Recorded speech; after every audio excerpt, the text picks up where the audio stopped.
Hey guys, Dr. Bryce Hyden here again today, and I was wanting to talk to you a little bit about Thoracic Outlet Syndrome. And what that is it's a condition where the nerves and vessels in your neck and this area can get compressed, which can lead to numbness in a hand. It can lead to an arm feeling cold. It depends on if it's neuro or vascular compression. It can be one or the other, or it can be both.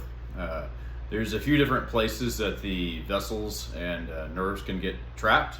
The first one is right here between middle scalene and then anterior scalene. There's a big part of your plexus that exits between these muscles, and they can get tight from things such as the forward head postures, working on computers, a lot of gaming. That kind of stuff will make it tight. Another location they can get pinched is between your collarbone and your first rib. A lot of people don't know that your first rib actually runs right up here, and those scalenes do come down and actually attach to that.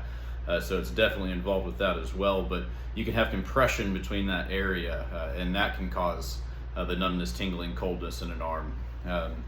Another place that we frequently see involved, and again, due to rounded postures, reaching, we usually see this more on the side that people mouse on, or they use that arm more at work.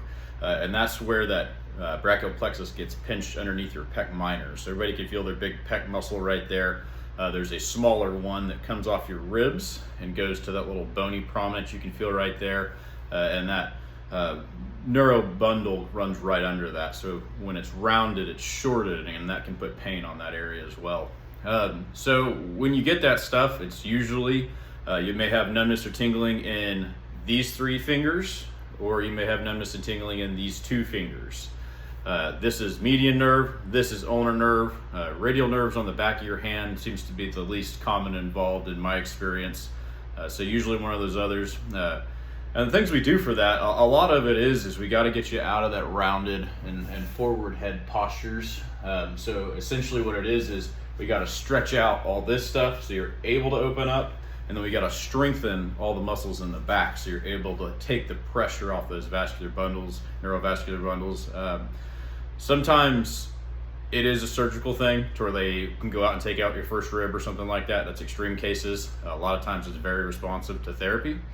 And you can also do nerve glides with this stuff. A lot of people are not familiar with what those are.